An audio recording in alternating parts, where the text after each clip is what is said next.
Welcome to r/IDontWorkHereLady, where we share stories about folks that are mistaken for employees by irate customers. And the first story is, why is the office next door closed? And why can't you help me? Thank you all for your wonderful stories. I love to read them, and I've been looking forward to the day I get to share my own. Today is that day, folks. It just happened.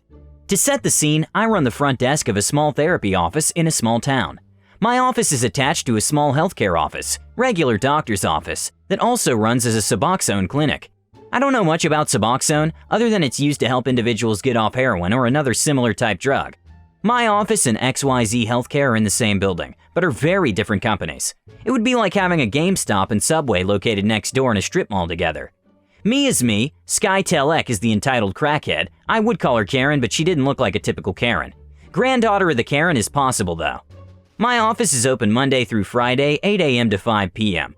During this time, minus the hour my boss mans my desk so I can take lunch, one can find me perched by my phone and ready to greet anyone whom calls or walks into the office. XYZ Healthcare changes their hours every few months, so I've not bothered to memorize their schedule, as it is posted on their front door for all the public to see. Every day, someone will come into my office asking if XYZHC is open, or if I know their hours. To which I politely inform them that we are separate corporations. I do not know. However, hours and phone number are posted on their door. Usually they say thank you and carry on their day. Not today though. I'm making my appointment reminder calls for the day and happen to look up as Ek whips into our parking lot and screeches to a halt, sideways taking up 3 spaces and blocking others from easily getting around her. It's a very small parking lot and her truck is pretty big.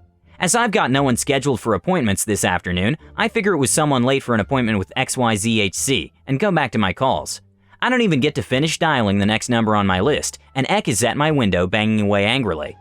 Now, on my window I've got a sign posted to please not knock on my window, and that we will be with you shortly. As I am on the phone, I raise my hand to show that I acknowledge her and will be with her in 1 minute. This was not enough, as she proceeds to scream at me through the window. So, I hang up the phone before the person I'm calling answers, and here's Ek's obscenities. Me, how can I help you today? Ek, more demanding and yelling than asking, why is XYZHC closed at 2:30 today? Did they close early? Are they open? Me, I'm sorry miss, but I don't know XYZ's hours of operation, as they are a different company than mine. However, their hours are posted on their door, as well as the number to their main office. Ek screeching at me, I just checked and their door is locked. When are they open? Me, that's unfortunate. But again, they are a different company, and you will have to get their hours off of their door. At this point, Ek has burst into tears and has melted into one of my lobby chairs. Ek, are you saying that nobody can help me? Why did XYZHC close early? I need my medicine. Why won't you help me? This being the shortened version of her fit, add some fake sobs and some cuss words and you get the gist. Me, I'm sorry for your frustration, but again, this is something you need to address with XYZHC. I work for ABC Therapy. You will need to address your concerns with XYZHC. The tears stop. The theatrics stop. Ek has demanded that she speak with my supervisor because she needs to see her doctor. My supervisor happened to be in a meeting that I was not about to interrupt, but Ek doesn't know this. Me, sorry miss, but she's currently out to lunch. If you'd like to bring it up at XYZHC though, you can go into their main office at blah blah blah or call them at 1-800-I-DontWorkHereLady. They will be more than happy to address your concerns. Would you like me to write it down for you? Y'all, she was livid. Ek, I know where the F it is. I'm gonna make sure you won't be able to work in this town again. Etc, etc. Thrashes some chairs around and storms off. My supervisor heard the commotion and came to see if I needed help. Upon giving the rundown, she doubled over in laughter over the silliness. Thankfully, Ek left before we had to hit the panic button. Though I can't lie, it would have been very exciting.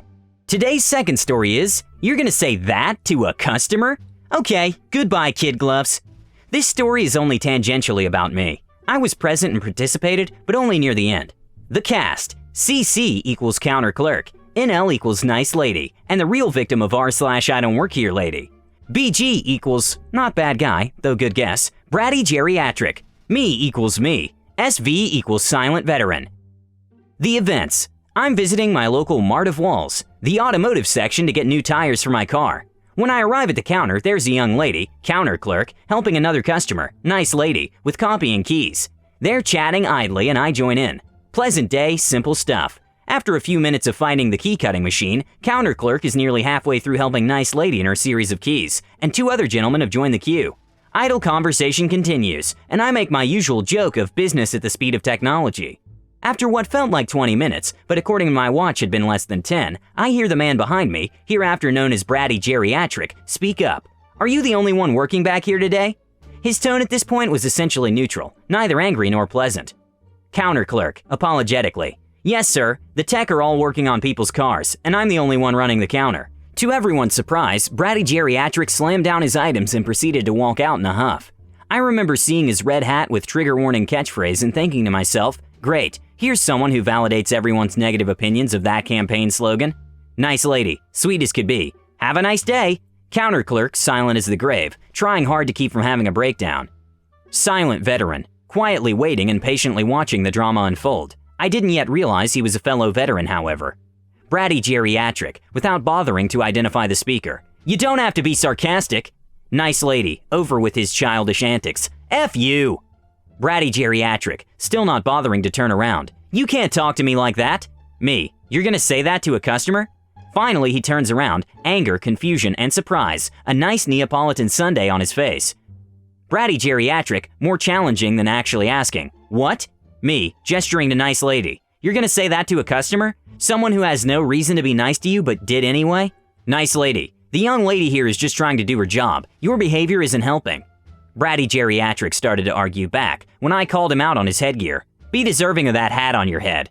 Bratty Geriatric, "What'd you say, boy?" I finally changed my stance from casual to squared up, but stayed put. "You want to say that to a vet?" I figured maybe, just maybe, if he realized who he wasn't getting angry at, an actual veteran and not just some mouthy kid, he might change his tone. Nope. Entitled man-child elder syndrome wins over common decency again. Bratty Geriatric, "I don't care who you are." Me, cutting him off mid-tirade. "Clearly. So why don't you just turn around, go get in your truck, and go run those errands you're in such a hurry to go do. Be worthy of that hat on your head." Still grumbling indignantly, he did just that. Both nice lady and I turned back around to counter clerk to make sure she was doing okay, and she quietly mouthed thank you to us. As it turned out, that was only the most recent a-hole customer she'd had to deal with that day, but the first time someone had so swiftly and thoroughly come to her defense.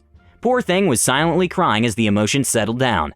Meanwhile, I looked over to gauge the reaction of the final customer in line and realized his shirt indicated he had been deployed to Kosovo back in the day. A fellow vet who had served in order to preserve the Bratty Geriatric's right to throw a public tantrum. All because Bratty Geriatric was too self-absorbed to realize someone other than an employee could wish him a nice day or be genuine, and took his angry entitlement out on a nice lady who was just trying to cheer up his day. Nice lady, wherever you are, I hope you keep rocking, no matter where a-holes think you work. The third story is, strange but funny encounter with confused Karen. Backstory.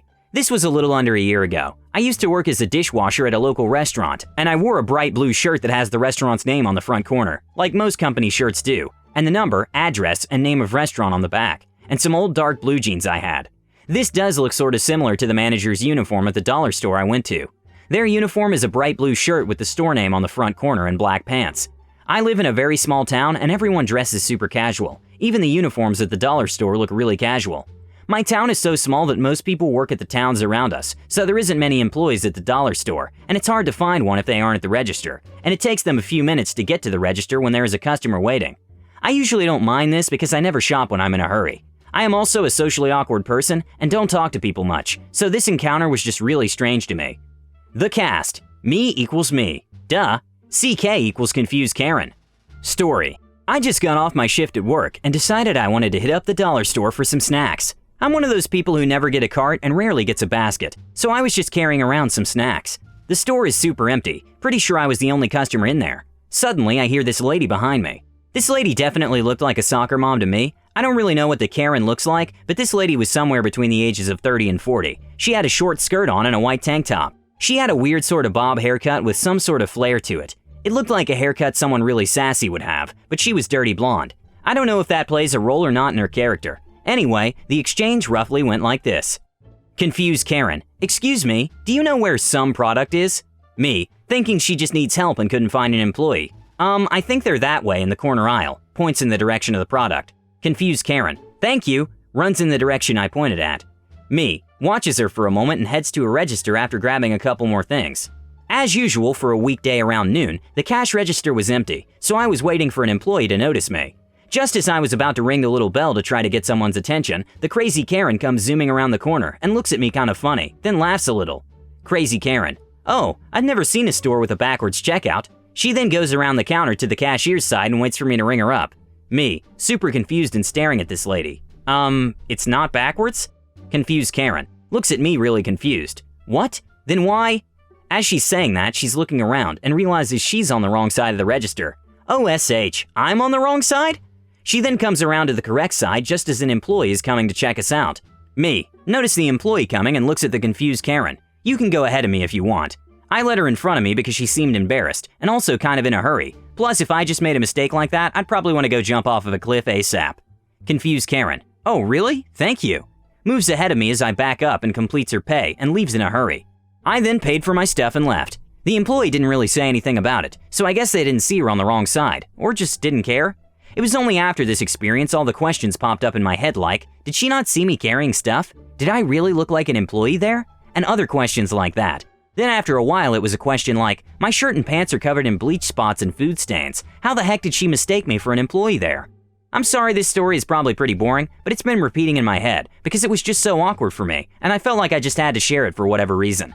Also, I'm not entirely sure why I chose to call this lady a Karen. Maybe she was a novice Karen and hadn't learned the rules of the Karen Club yet. The last story is, brown skin plus orange bikini equals poolside attendant. This happened a couple of months ago on a vacation to a popular US sunny destination. I was with my partner's family. They're white, and I am a brown-skinned Latin American woman. English is my second language, but I am fluent in both. We were staying in their timeshare resort, first couple of hours since arrival. My mother-in-law and I had just enjoyed a couple of delectable cocktails, and we, mother-in-law, father-in-law, partner, and I, had decided to head down to the hot tub after the sun had set. I was wearing a highlighter orange bikini with a black fishnet-looking cover-up and bare feet, flip-flops and a tote bag. My hair up in a clip. I looked flushed and a little sunburnt, no makeup on. We settled in a hot tub, but I felt a little too warm after a while, so I got out to explore. I was walking around the pool and looked out of a balcony onto the pool and hot tub below. Then was about to lap around and back into the hot tub when an older man, OM, sitting on a pool chair started speaking to me. Older man, mumbles something, but I cannot hear him because the wind is in my face and he's speaking quietly. Me, excuse me? Older man, just sitting here for a little, not swimming, just hanging out, I won't make trouble. Me, thinking the guy is being flirty or friendly, laughs, tries to turn around to the safety of my family. Sounds good. Older man, so is it okay? Can I sit here? Me, still not understanding but thinking the guy is being weird and feeling uncomfortable. Sure, you go ahead and enjoy. Older man, just let me know when I have to go, I'll be good and listen. Me, terrified this guy now wants me to do something to him, starts backing away and hoping my family is looking my way. Of course, perfect timing for my father-in-law and partner to take off to unknown parts, leaving mother-in-law alone and facing away from me. Smile nervously. Suddenly it dawns on me. Me, wait, do you think I work here? Older man, looks puzzled. Yeah, don't you? I look around quickly and it dawns on me that I'm the only non-white guest in the area, and all the attendants and lifeguards are black or brown people. I tend to be pretty perceptive of where I am, but as I mentioned, I was with family, had drank a few cocktails, and felt safe near my partner, so I didn't take my usual care to notice the environment. Older man, continues to go on about how you look like you work here, etc. Me, looks down at above-mentioned outfit, pointedly looks at the lifeguard dressed in bright red shorts and white t-shirt. No, I'm on vacation with my in-laws. Older man, well, you just have an air of authority. Turning redder and continuing to backpedal. Can't remember what he said, but he was clearly embarrassed. Me, okay. Turns around and hurries back for mother-in-law, who hasn't even noticed anything happened. I tell her the story, we laugh it off, and from that moment till checkout, I avoid wandering around by myself. Finn. Thanks for watching. Bye.